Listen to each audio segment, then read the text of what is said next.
এগুলো আমার দেশে থাকলে আমার দেশের উপরে গজব। 13টা পয়েন্টে আজকে আমি কোরআন সুন্নাহর আলোকে কথা বললাম। হ্যাঁ, গুনাহের শাস্তি আখিরাতে হবে, কিন্তু এমন কিছু গুনাহ আছে এগুলোর শাস্তি শুরু হয়ে যাবে কোথায়? কত পয়েন্ট বললাম। আল্লাহ নাফরমানি, নিয়ামতের না শুকর, 2 পিতামাতা অবাধ্য হওয়া, ভুলে গেছেন নাকি? তারপর 3 নম্বর কি বলেছিলাম? জুলুমের শাস্তি। 4 নম্বর কি বলেছিলাম? মুসলমানের মান সম্মান নষ্ট করা। 5 নম্বর আত্মীয়তার সম্পর্ক ছিন্ন করা। 6 নম্বর জিনা ব্যভিচারে লিপ্ত হওয়া। 7 নম্বর অহংকার করা। 8 নম্বর সুদ ঘুষ খাওয়া। 9 নম্বর মদ জুয়ায় লিপ্ত হওয়া। 10 নম্বর হারাম পথে উপার্জন করা। 11 নম্বর ব্যবসা বাণিজ্যে অধিক কসম, মিথ্যা কসম, প্রতারণা করা। 12 নম্বর যাকাত ফরজ হলে যাকাত না দেওয়া। 13 নম্বর শেষ জামানার ফিতনায় পড়া।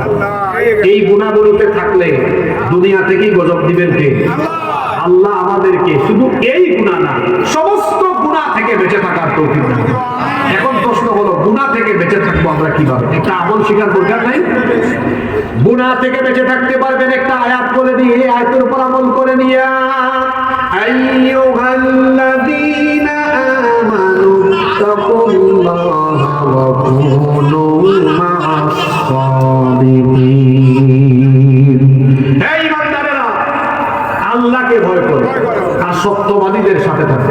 কয়টা কথা? আল্লাহর ভয়। আল্লাহর ভয় মানে কি? কেউ যেটা দেখে না, কেউ যেটা শুনে না, সেটা দেখেন এবং শুনেন কে? এই ভয় থাকলে গুনাহ করবে। আর 2, ভালো মানুষের সাথে থাকো, কারণ সৎসঙ্গে স্বর্গবাস, অসৎসঙ্গে।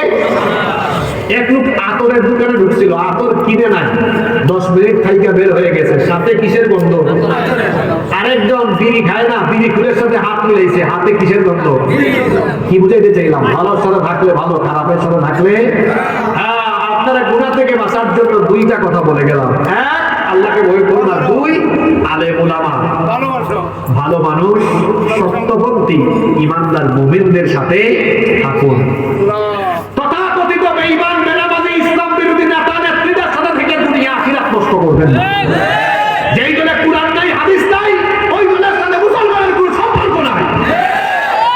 কুরআন হাদিস যেখানে আমরা আছি, আমরা আল্লাহকে ভয় করব, নেককার মানুষদের সাথে থাকব, ইনশাআল্লাহ। আল্লাহ আমাদেরকে তৌফিক দেন। আমি আপনাদের কাছে ক্ষমা চেয়ে নিচ্ছি যে